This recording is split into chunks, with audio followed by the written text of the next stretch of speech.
இது நம்ம ஆரம்பத்துல இருந்து சொல்லினுங்கிறோம்.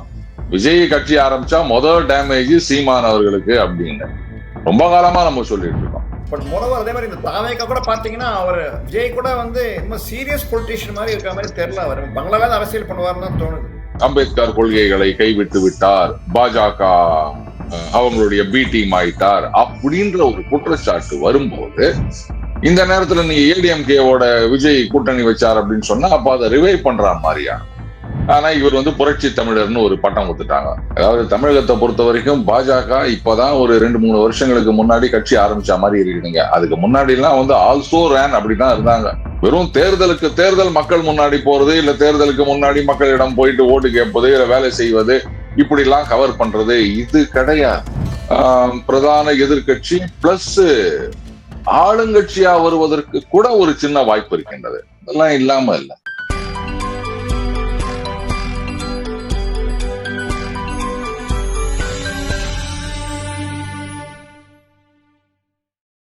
இப்போ வந்து விஜய் வந்து அன்டெஸ்டட் சார். அவருக்கு எவ்வளவு ஓட் பேங்க் இருக்குன்றது ஹேஷியம் தான். இப்ப அது 4%ல இருந்து 15% வரைக்கும் 24% வரைக்கும் கூட இப்ப சொல்றாங்க. Communist assets they have some 0.5%. இவங்க விடுதலை சிறுத்தை வந்து ஒரு 1.5 to 2% இருக்கு சார். இதுதான் அந்த லார்ஜ்லி லோக்கலைஸ்டு. இந்த சிதம்பரம் இந்த விழுப்புரம் ஏரியால தான் கன்ஃபைன் டு தட் பிளேஸ். சவுத்துல வந்து அதுக்கேற்ற மாதிரி சம்மத தலித் ஃபார்மேஷன்லாம் இருக்கு, இவங்களோட சேர்றது இல்லை. அப்படி இருக்கும்போது தாவேக்கா, விடுதலை சிறுத்தைகள் அண்ட் கம்யூனிஸ்ட் சேர்ந்த அப்புறம் கூட டிஎம்கேக்கு வந்து is it such a formidable alliance to make a dent to DMK as a party sir? அதாவதுங்க இவங்களுக்கு இவ்வளவு ஓட் பேங்க், அவங்களுக்கு இவ்வளவு ஓட் பர்சன்டேஜ் அப்படின்றது வந்து அந்த 2 பெரிய கட்சிகள் எப்படின்னு கேட்டீங்கன்னா பல தேர்தல்களை போட்டிக்கிட்டு அதுல அந்த மேக்சிமா மினிமான்னு சொல்லுவாங்க இல்லையா, அவங்க படுதோல்வி அடைந்த காலகட்டத்திலையும் எவ்வளவு ஓட்டு வாங்கினாங்களோ அதுதான் அவங்களுடைய கோர் ஓட் பேங்க் அப்படின்னு நான் சொல்வேன். ஏன்னா நியூட்ரல் ஓட்டர்ஸ் அந்த பக்கம் போகாம இருப்பாங்க. இது வந்து திமுக 91 22%, அதிமுக 96 21%. இதுதாங்க கணக்கு. ரைட். விஜய் அவர்கள் தாவேக்கா இது அன்டெஸ்டட், எல்லாருக்குமே தெரியும். இப்போ கிரிக்கெட் மேட்ச்ல புதுசா ஒரு டீம் வருது அப்படின்னா புனே வாரியர்ஸ் ஒரு டீம் வந்தது. சிஎஸ்கே பேன் பண்ண உடனே அது அப்படியே இப்போது முற்றிலும் புதிய பேக்கல் அப்படின்னு புனே வாரியர்ஸ் ஒரு டீமை கொண்டு வந்தாங்க. அவங்களுடைய ரெக்கார்டு என்ன அப்படின்னு தெரியாது. அப்படி சொல்லுவீங்களா நீங்க? அவங்களும் பெர்ஃபார்ம் பண்ணாங்கல்ல, கப்பு வாங்கல, அது வேற விஷயம். அடுத்தது ப்ரூவ் பண்ணிட்டு தான் வரணும்ன்றதெல்லாம் சுத்த ஹம்பல். இது என்ன வேர்ல்டு கப்ல ப்ரீ குவாலிஃபயர்ஸ் மாதிரியா? இதுல நீங்க ஜெயிச்சாதான் வேர்ல்டு கப்ல வர முடியும், இல்லாட்டா வந்து ஒதுக்கிடுவாங்க அப்படின்றதுக்கு அதெல்லாம் சும்மாங்க. வரலாம் எலெக்ஷன்ல. இப்ப விஜயகாந்த் அவர்கள் வரும்போது என்ன பண்ணாரு? அதுக்கு முன்னாடி ஒரு 4 இடைத்தேர்தல் இருந்து ஜெயிச்சு, இல்ல ஒரு பாராளுமன்ற தேர்தல் இருந்து அதுக்கப்புறம் தான் வந்தாரு. அவரு 8.38% ஓட்டு வாங்கல. அவரு அதனால அன்டெஸ்டடு, அன்ப்ரூவனு, எவ்வளவு இருக்குன்னு தெரியாது, அதெல்லாம் சும்மா எவ்வளவு வேணா இருந்துட்டு போட்டோம். எலெக்ஷன்றது வந்து அந்தந்த நேரத்துல இருக்கிற விஷயங்களை வச்சு ஜனங்க ஓட்டு போடுறது. அதனால இவ்வளவு இருக்கவர் இவ்வளவுதான் வாங்குவார், எதுவுமே இல்லாதவர் இது வாங்க மாட்டார் அப்படின்றதெல்லாம் வந்து சுத்த கப்சா. இதெல்லாம் நான் ஒத்துக்கவே மாட்டேன். அட் த சேம் டைம் ஆட்சியை பிடிக்கிற அளவுக்கு வருமா அப்படின்னா சான்ஸே கிடையாது. ஏன்னா இது மாதிரி 4 முனை 4.5 முனை போட்டி அப்படின்னும் போது குறைந்தபட்சம் 30+% ஓட்டு வாங்கினா மட்டும்தான் அது சாத்தியமாகும். 30+% ஓட்டு அப்படின்றது மொத்தமே என்னுடைய கணக்குப்படி நியூட்ரல் ஓட்டர்ஸ் அப்படின்றது மேக்சிமம் 1/3 35%, 33% அவ்வளவுதான். மற்றதெல்லாம் டெடிகேட்டட் பார்ட்டி ஓட்ஸ். அப்போ அந்த நியூட்ரல் ஓட்டர்ஸ்ல அப்படியே 90%-யும் ஒருத்தர் வாங்கி 95%-யும் ஒருத்தர் வாங்கிட முடியுமா? சான்ஸே கிடையாது. அதனால ஆட்சியை பிடிக்கிறதெல்லாம் நடக்காத காரியம். அதுக்கப்புறம் இவங்க எல்லாம் ஹீரோக்கள்லாம் இதுலயே ஹிட்டு கொடுக்கல அப்படின்னு சொன்னா அதுக்கப்புறம் ஒண்ணு இல்லாம போயிடும். சோ தாவேகா அப்படின்றது க்ளோஸ்லி ஃபாலோயிங் தேமுதிக. அப்ப என்ன பண்ணணும்னா ஒரு 20% ரீச் வரணும். அப்ப மட்டும்தான் ஓரளவுக்கு வந்து நீங்க சஸ்டெயின் பண்ண முடியும் லாங் ரன்ல, இல்லாட்டா முடியாது. அதுக்கு வந்து விசிகா வந்து 0.5% 1% இப்படியே சொல்லிட்டு இருக்கீங்களே, அப்ப எதுக்குங்க விசிகாவுக்கு வந்து ஒரு 6 சீட்டு இல்ல எம்பி எலெக்ஷன்ல 2 சீட்டு அவங்க சின்னத்திலேயே அப்படின்லாம் கொடுக்கணும்?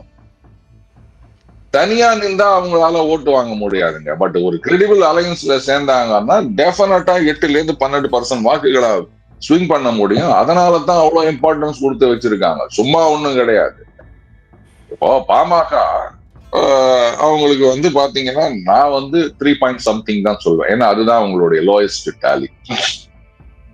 ஆனாலும் வந்து பாமக கூட்டணிக்கு வர வேண்டும் அப்படின்னு எல்லாரும் எதிர்பார்க்கறது என்ன, வட மாவட்டங்கள்ல ஒரு பரவலான செல்வாக்கு இருக்கின்றது, அங்கங்க கொஞ்சம் கிடைக்கும். தனியா நின்றா அவங்களால ஒண்ணும் பண்ண முடியாது. 2016 நின்றாங்க, ஒன்னும் பண்ண முடியல அவங்களால. பட் அந்த அடிஷன் அப்படின்றது ஒண்ணு இருக்கு இல்லையா, அதுதான் முக்கியம். ஒருத்தரே வந்து 210 ரன் அடிச்சிட முடியாது. அதுல நடுவுல ஒரு பவுலர் வந்து அவரு ஒரு 10 ரன் அடிச்சு கொடுத்துட்டு போயிருப்பாரு. இவங்க எல்லாம் சேர்ந்து மொத்தம் 200 அடிச்சிருப்பாங்க. அதுல வந்து நம்ம 100 அடிச்சவரு இல்ல 80 அடிச்சவரு இவங்களை பத்தி தான் பேசிட்டு இருப்போம். வேற அந்த பவுலர் கடைசியில ஒரு 10 ரன் எடுத்து கொடுத்தாருல, அது இல்லைன்னு நீங்க தோத்து போயிருப்பீங்களா. டெய்லண்டர் 10 எடுத்தது முக்கியம் இல்லையா. சோ அந்த மாதிரிதான் நம்ம பார்க்கணும். அதனால நீங்க இவங்க வந்து பர்சன்டேஜ் அப்படின்லாம் சொல்லாதீங்க. இந்த மாதிரி ஒரு அலையன்ஸ் வந்தா அது ஒரு கிரெடிபிள் அலையன்ஸா இருக்கும். தே கேன் ஈஸிலி கிராஸ் இந்த 2 டிஜிட் 10 கிராஸ் பண்ணி மேல போறதுக்கு ரொம்ப ஈஸியா இருக்கும் தாவேகாவுக்கு. Sure sir. சார் அடுத்தது சார், இப்போ திருமாவளவன் திடீர்னு வந்து இஸ் பிரைசிங் பிஜேபி. அம்பேத்கருக்கு நிறையா பண்ணியிருக்காங்க. அவங்க தான் வந்து 5 விஷயம் பண்ணி சொல்லியிருந்தார். மாதிரி அம்பேத்கர் வந்து லண்டனில் இருந்தார், அந்த வீட்டை வாங்கி இது பண்ணியிருக்காங்க. அதே மாதிரி அவர் அஸ்தி கலாச்சாரம் வந்து சின்னதாக இருந்தது, பெருசாக்கியிருக்காங்க. ஸோ பாஜக நிறையா பண்ணியிருக்கு. பட் இதெல்லாம் கொள்கையை ரீதியாக வந்து நாங்கள் மாறுபடுறோம், ஆனால் அவங்க பண்ணது வந்து பண்ணது தான் அப்படின்னு அவங்க ஒரு புகழாரம் சொல்லியிருக்காரு இவர் நம்ம திருமாவளவன். ஸோ இப்போ அவரோட என்னவா இருக்கும்? இல்ல இது வந்து நீங்க வந்து புகழாரம் அப்படின்னு சொல்றீங்க. இதுக்குதான் இன்னொரு விளக்கமும் கொடுத்திருக்காங்க. நான் பேசுறதுல இந்த போர்ஷனோட கட் பண்ணிட்டீங்கன்னா அது பாஜகவுக்கு ஆதரவு தெரிவிப்பது மாதிரி இருக்கும். அது அப்படி இல்லை அப்படின்னு ஒருத்தர் விளக்கம் கொடுத்திருக்காரு. இது வந்து கரெக்டுங்க, செஞ்சது செஞ்சோன்னு சொன்னா, அப்படி நீங்க பாஜக எதுவுமே செய்யல அப்படின்னு சொன்னா உடனே அங்கேன்னு கேட்க போறாங்க, இதை பண்ணாங்களா அதை பண்ணாங்களா இதை பண்ணாங்களா அப்படின் போது வேற வழி இல்லாம முழிக்கணும். அதனால நாமளே சொல்லிட்டா பிரச்சனை இல்லைல்ல. சொல்லிட்டு இருந்தாலும் இதெல்லாம் எழுதுவாங்க, ஹவவர் அப்படின்னு ஒரு வார்த்தையை போடுவாரு எங்க பாஸ். எல்லாத்தையும் சொல்லிட்டு இதை ஒண்ணு போட்டு ஒண்ணு இல்லைன்றுவாரு. சோ அந்த மாதிரி வச்சுக்கலாம்.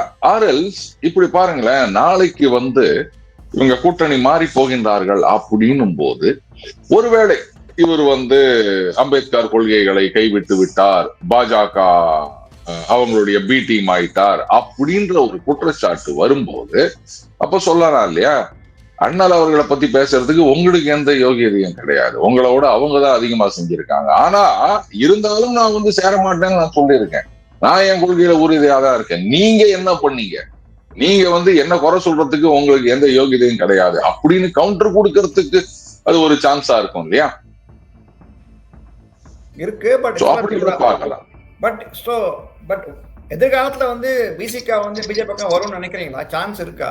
எக்ஸாம்பிள் அரசியல் இல்லங்க, இல்ல இது வந்து எதுவும் நடக்கலாம், ஆனா இது நடக்காதுன்னு தான் நான் நினைக்கிறேன். ஏன்னா திருமா அவர்களுடைய அந்த ஓட் பேங்க்ன்றது எல்லாரும் வந்து இது ஜாதி கட்சி அப்படின்னு சொல்லுவாங்க. ஆனா அப்படி பார்க்கல, அவர் கொஞ்சம் பரவலா ஒட்டுமொத்தமா அப்படின்னு பாக்குறாரு. ஆனா அவருடைய அந்த சப்போர்ட் பேஸ் அப்படின்றது அதை ஏத்துக்க மாட்டாங்க. ஏன்னா அந்த அளவுக்கு வந்து சனாதன எதிர்ப்பு அப்படின்றதையே சொல்லி அவரு அரசியல் பண்ணிட்டு இருக்காரு. சோ ஓவர் நைட் அங்க போனாங்க அப்படின்னு சொன்னா அது சரி வராது. அப்கோர்ஸ் அதுக்கும் சில ட்விஸ்ட் எல்லாம் கொடுக்கலாம், ஸ்பின் டாக்டர்ஸ் இருக்காங்க இல்லையா, அந்த மாதிரி நிறைய ஸ்பின் பண்ணலாம், அது ஒன்றும் பெரிய விஷயம் கிடையாது. But he won't select that path அப்படின்னு தான் நான் நினைக்கிறேன்.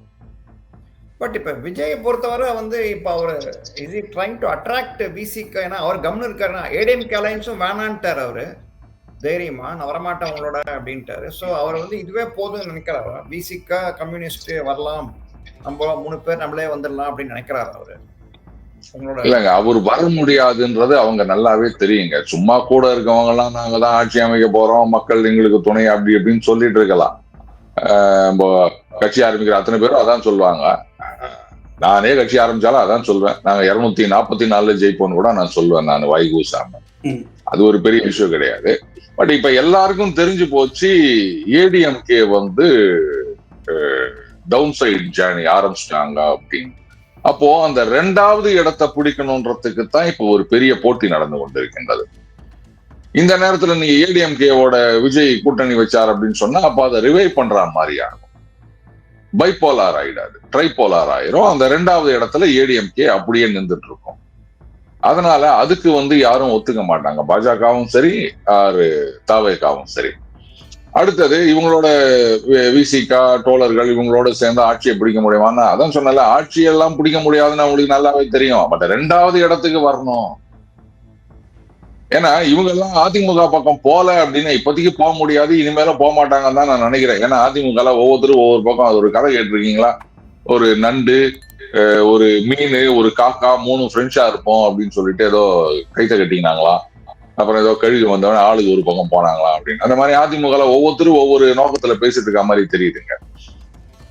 அந்த பக்கம் போறது இல்ல. சோ அது வந்து அப்படியே வேனிங் அப்படின்னும் போது அந்த இடத்துல போய் உக்காந்துங்கன்னா அதுக்கப்புறம் வந்து இது பைபோலாரா நம்ம மாத்திக்கலாம், பாஜகவை டம்மி பண்ணிடலாம் அப்படின்றதுதான் பிளானா இருக்கும், இருக்கலாம், இருக்கணும். இப்ப தாவேக்காவும் வந்து பிஜேபி மாதிரி அதிமுக வந்து ஒரு மாதிரி அழிச்சிட்டு இல்ல வீக்கெண்ட் பண்ணிட்டு தான் வரணும்ன்ற குறியா இருக்காங்களா? உங்களோட கருத்து அப்படிதான் இருக்கு. இல்ல அவங்க அழிச்சிட்டு வரணும்னு இல்ல, அது ஆட்டோமேட்டிக்கா அது வந்து வீக்கெண்ட் ஆயிட்டு இருக்கு, நம்ம அந்த இடத்த பிடிப்போம், இதுதான். புரியுதுங்களா? இவங்க போய் அடிக்கணும்னு ஒண்ணுமே அவசியமே கிடையாது. அது வந்து நம்ம அந்த அது என்ன படம், வந்து Resident Evil, self destruct mode activated அப்படின்னு வரும் பாருங்க, அந்த மாதிரி போயிட்டு இருக்காங்க அதிமுக. யாரு என்ன பண்ண முடியும்? பட் ஏன் அவ்வளவு பிடிவாதமா இருக்காரு அவர் வந்து? இப்போ இபிஎஸ் தெளிவா தெரியுது, இவன் வரமாட்டான்றான், விஜயும் வரமாட்டேங்கிறான். ஸோ அப்ப திரும்பி அவர் யாருமே ஆதரவு என்ன பண்ண போறாரு அவரு? இபிஎஸ் அவருக்கு சுயமாவும் கிடையாது. கவலைப்படாதீங்க, எல்லாரும் எதிர்பார்க்கும் அளவுக்கு ஒரு மெகா கூட்டணியை நாங்கள் அமைப்போம். இதேதான் சொல்லிட்டு இருக்க போறாரு அவர் கடைசி வரைக்கும். இந்த வாட்டி ஃபார் சேஞ்ச் பிரம்மாண்ட கூட்டணின்னு சொல்லியிருக்காரு சார். சரி விடுங்க, பிரம்மாண்டம் மெகானாலும் அது தமிழ் கிடையாது, பிரம்மாண்டம்னாலும் தமிழ் கிடையாது, விடுங்க. ஆனா இவர் வந்து புரட்சி தமிழர்னு ஒரு பட்டம் கொடுத்துட்டாங்க. எதுக்கு இதெல்லாம்? இப்ப எல்லாம் பாத்தீங்கன்னா புரட்சி தமிழர் அப்படின்னு சொல்லி நிக்கிறாங்க. இது வந்து பாக்குறவங்களுக்கு தமாஷா தாங்க தெரியும். அட்லீஸ்ட் சீஃப் மினிஸ்டரா வந்தப்போ கொடுத்திருந்தா கூட ரைட், அவர் பதவியில் இருக்கிறாரு அதனால ஒரு பட்டம் கொடுத்தாங்கன்னு சொன்னாங்க. எல்லாத்தையும் முடிச்சுட்டு இப்ப திடீர்னு ஒரு புரட்சி தமிழர்னு ஆரம்பிச்சா வேற தமிழன்னு சொல்லக்கூடாது. ஏன்னு கேட்டீங்கன்னா புரட்சி தமிழர்னு சத்யராஜுக்கு பட்டம் இருக்கு. பட்டம் கொடுக்கும் போது கூட கொஞ்சம் வித்தியாசமா யோசிச்சுப்பா, ஏற்கனவே அவருக்கு ஒண்ணு கொடுத்துக்குதுப்பா, அதே மாதிரி பட்டத்தை இங்க கொடுக்குறோமே அப்படின்னு யோசிக்க கூடாது. ஏதோ சத்யராஜோட போட்டி போடுற மாதிரி இருக்கு. அட்லீஸ்ட் சத்யராஜ் படத்தையாவது பார்க்கும்போது நமக்கு புரட்சி தமிழன் சத்யராஜ் அப்படின்னு நம்ம ஏதோ ஒரு 2-3 படத்துல டைட்டில பார்ப்போம். இவருக்கு வந்து இங்க இருக்கவங்களே அதை சொல்ல மாட்டேங்கிறாங்க அந்த டைட்டில.